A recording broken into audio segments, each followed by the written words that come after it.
Hello, everybody, and welcome to Unveiling Beauty. My name is AMMON CARVER. I am thrilled to be your host for today's show. If you've never seen Unveiling Beauty before, it is a show for salon professionals or beauty professionals, but also for consumers that we talk about everything regarding beauty. So if you're interested in beauty at all, this is the show for you.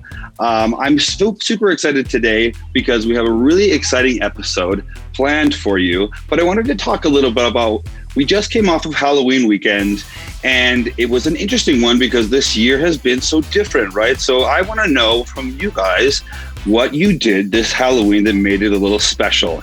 I myself stayed home with Jeff, and we just had our own little special Halloween, virtual party with some friends.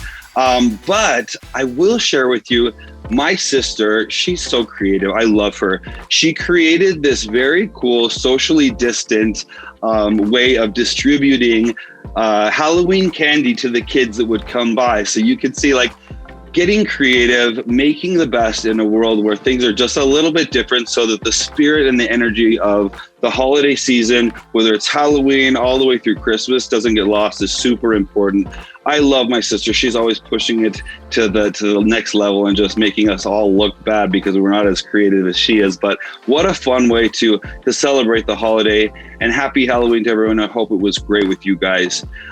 So remember, before we go into the show, a couple of things. Unveiling Beauty is a two-part show. We have Monday nights where we're going to be episodes with the top industry pros, but then tomorrow night we'll be doing an after the show where you guys should be commenting today. And for those of you who comment the most, then we're going to have a giveaway and a prize, and we'll be able to recap on the after show on Instagram tomorrow night. So make sure throughout the show that you're engaging, asking lots of questions, because we've got some really cool prizes set up for you guys.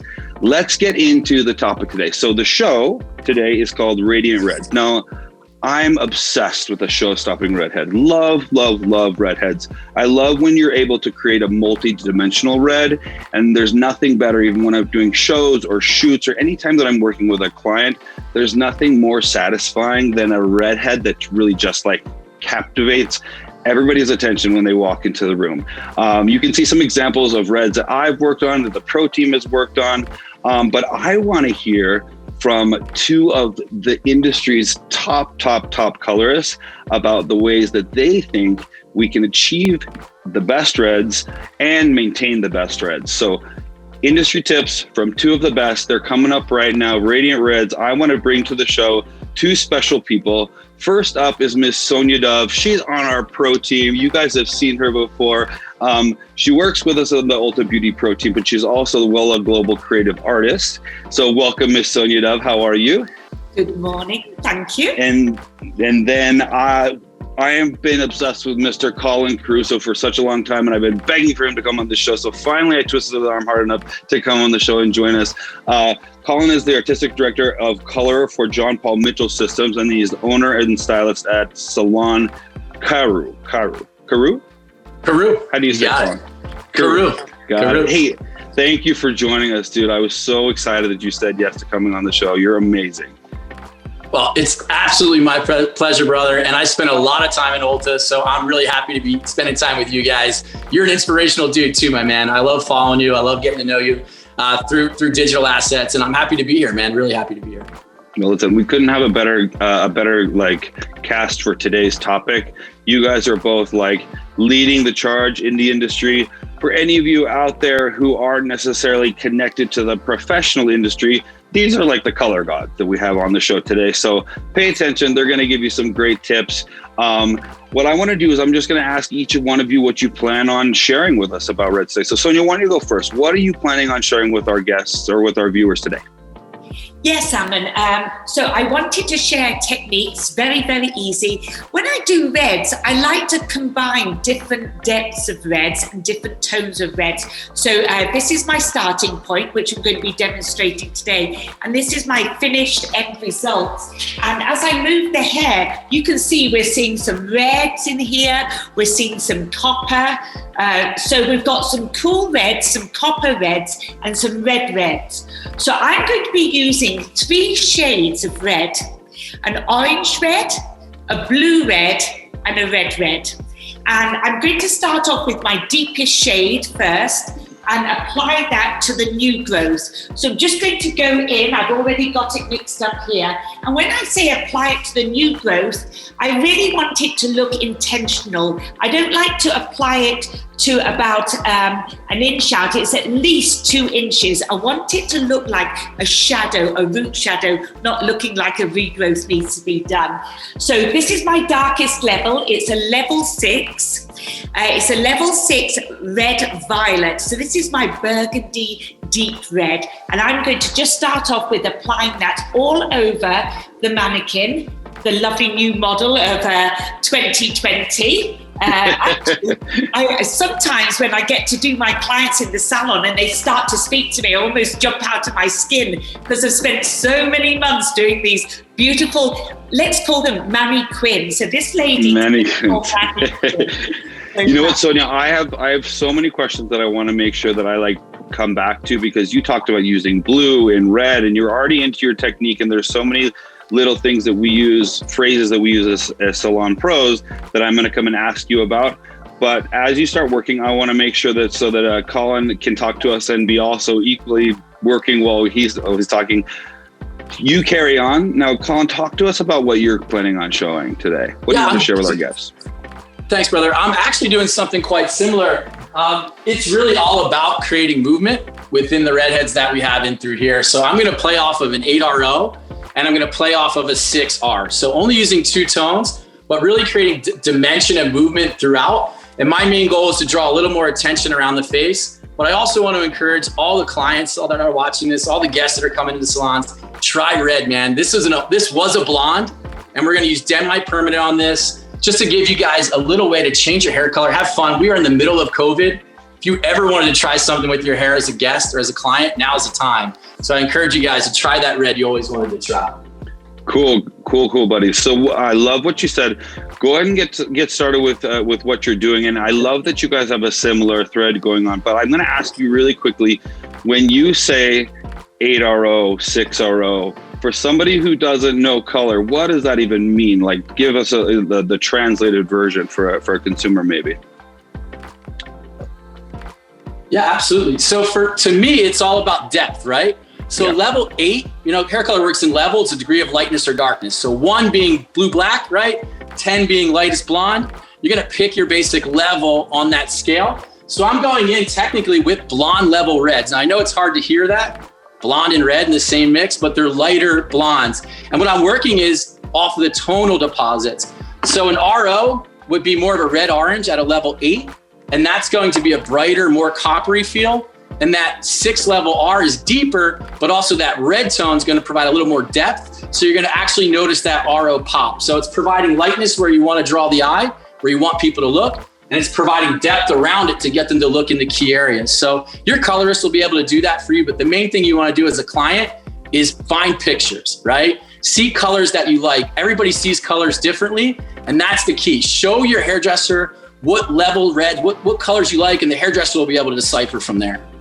That's a good tip. Excellent tip. Like, you don't need to worry about memorizing the numbers that he just memorized out there. Like the hair professionals, they know what they're talking about. They're going to steal those formulas, but a picture is worth 1,000 techniques to a hairstylist, I suppose. Right. So Sonya, talk to us. And saving a lot of time. Exactly. I agree. Sonya, talk to us a little about what you're doing. I know that you started with a deeper base, but talk to me a little bit about that idea that you had about adding blue to the base and the technique that you're actually doing with this graduated tone. Yes, so I've just finished applying my level 6 at the base. So it is 6/46. I'm using Weller Colliston Perfect. And to translate that into other manufacturers' formulas, it's a level 6 red violet. But what I do is we have a series of mixed tones that we can add to our permanent color, and I always add in some fuchsia. So it's a 0/65, but it's fuchsia, so pink to that blue red. What happens is when you have that underlying pigment of the gold and orange in the hair, it counteracts it from being too warm and keeps it that lovely, let's say, Cabernet Merlot color. So I'm going to apply 2 more colors now, a level 7 red, and then a level 8 copper, and alternate all 3 colors just by using my hands organically throughout the head. I love it. I love it so much.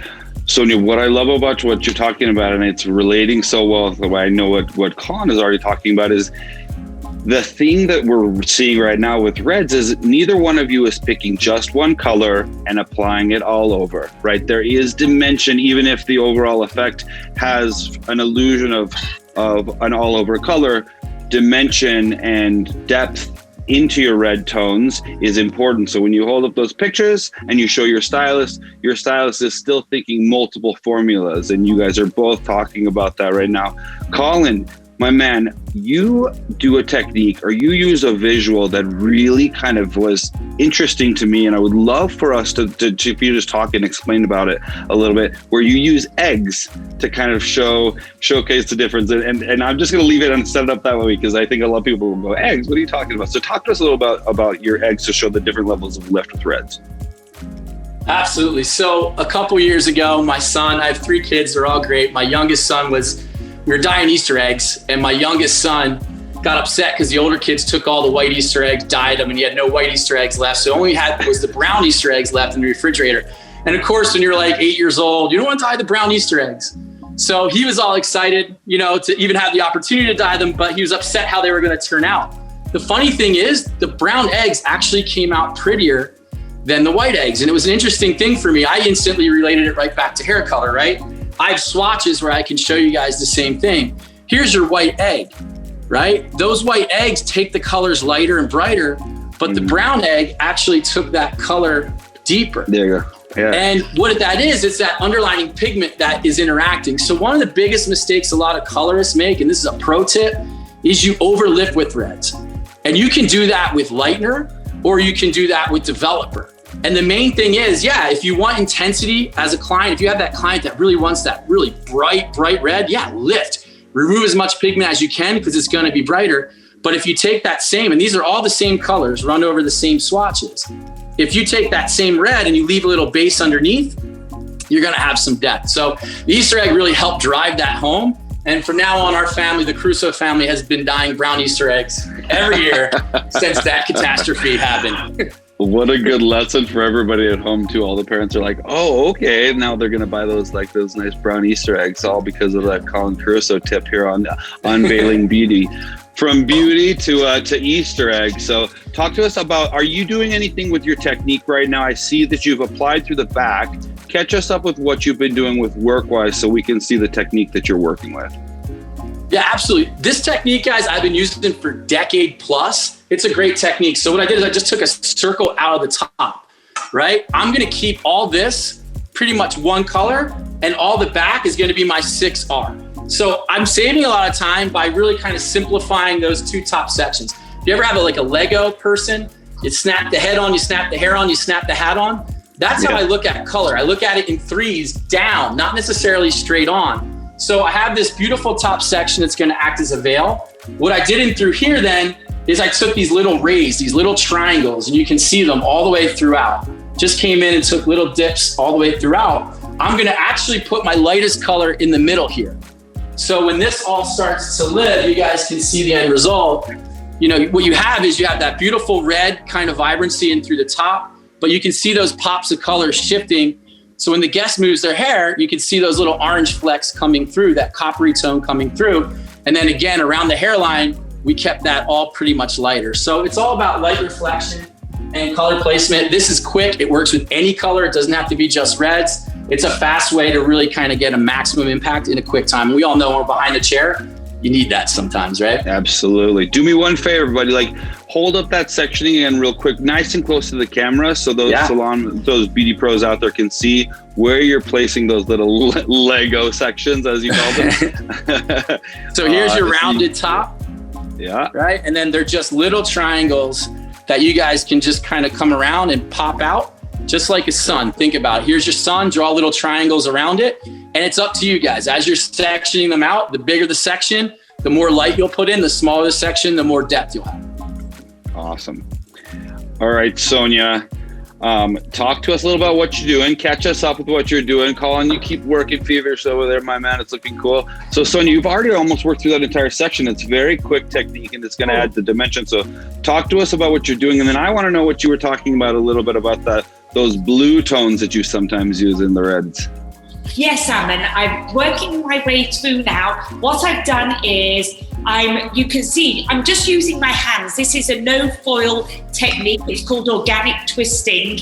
And it's very quick and easy. I just use my finger, pick up a big section and not worry where that section lies. But I always start from the top, and then from the root area, I apply either color 1, 2, and 3. So to recap, the base is a level 6, a 6 burgundy. Then I have another shade, a level 7 red. Now I was talking about adding intensifiers into my formulas. With my level 7 red, I'm using the 7/7/4/4, which is a depth of a 7 red. I'm adding in some extra red booster because I'm using 30 volume with that. Then my lightest shade is a copper, and you can see as it's oxidizing here, this is my copper shade, and I'm using a level 8 red, 8/3/4, a level 8 gold red, and that is also with 30 volume. And I'm adding in some orange booster. So each formula, whether it's the blue red, the red or the orange red, all have extra boosters in to stop that underlying yellow gold that comes out from the natural hair. That makes a lot of sense. Now, I have a very important question for both of you, because I think this is one that is like, it's that we've all had that client that comes in and they can imagine themselves, or they want to imagine themselves as a redhead, but they've never tried it, and they need a professional to tell them whether it's a good idea for them to be a redhead or not. And so I'm going to have Colin answer first. Like, what are your rules of thumb if somebody comes in that's never been a redhead before and they're thinking they may want to be a redhead? When do you say, yeah, that's going to be great on you? And when do you say, maybe not for you?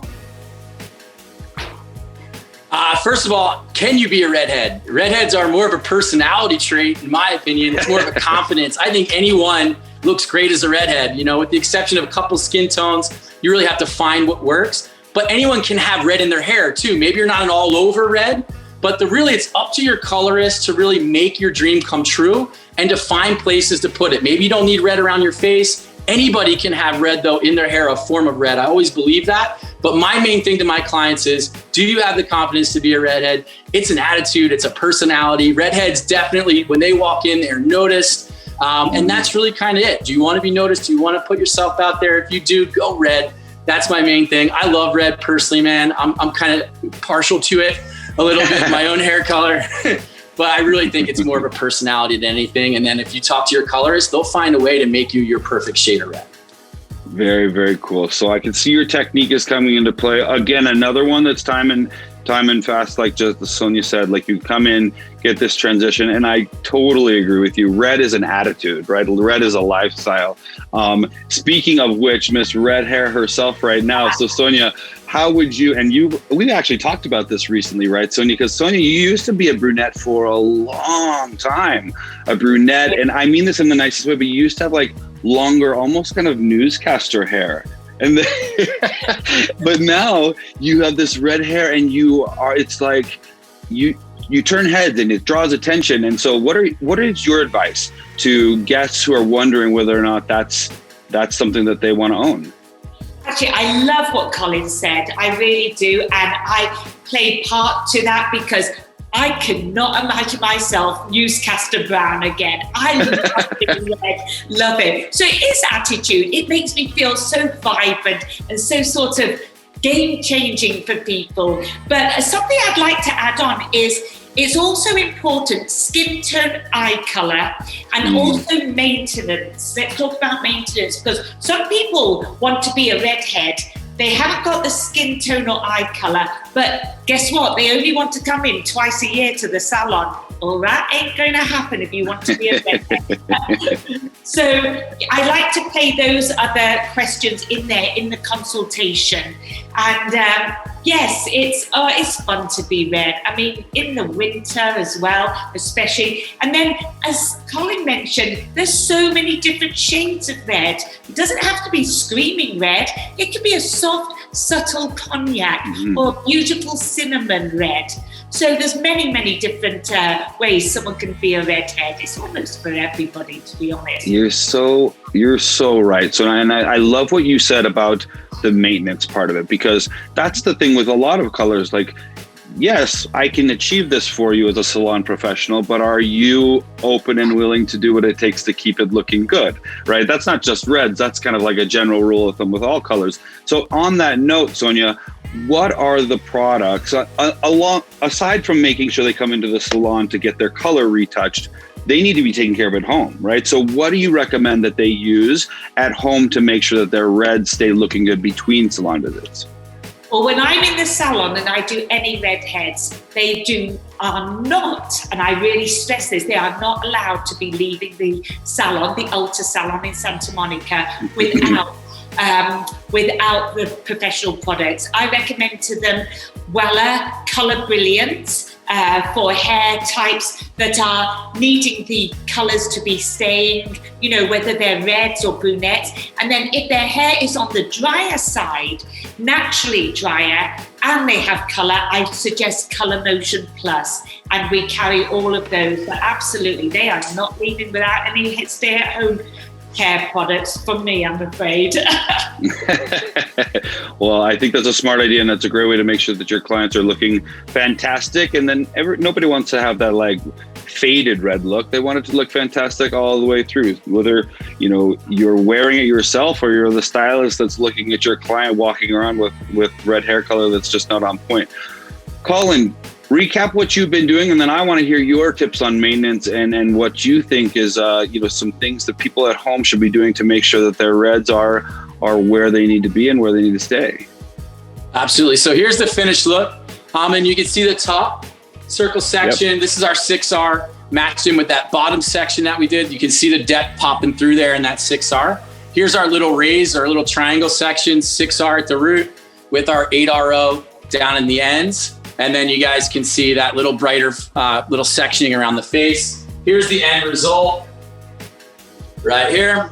You guys can see, kind of lived in, really beautiful. Again, imagine this is the best part about hair color. I say this to every client out there. We use Crema XG, which is a demi-permanent color. I highly suggest if you're going from blonde to red or trying reds, definitely use demi. That's a pro tip and a consumer tip. Because it enables you to kind of wash your hair out and go back to blonde easier. So always think about your next step, even if you're trying to try something. But that's one tip. But you guys can see this is 20 minutes. That's why I love hair color so much. 20-minute transition, no gym, no plastic surgery, nothing you can get done in 20 minutes that's going to have such a drastic impact on your life. Gym takes longer than 20 minutes. It's great, but you can change the way you see things in this era. Again, we're all not in the office as much. Try something, do something.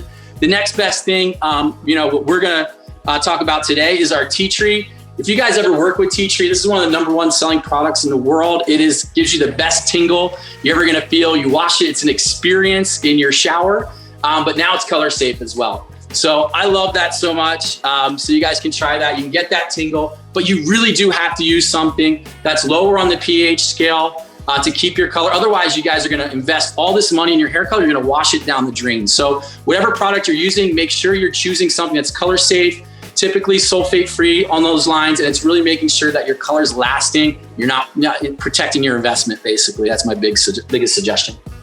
Colin, I think wise words, well said. You don't want to waste that money. Nobody wants to waste that money using the right products to maintain it.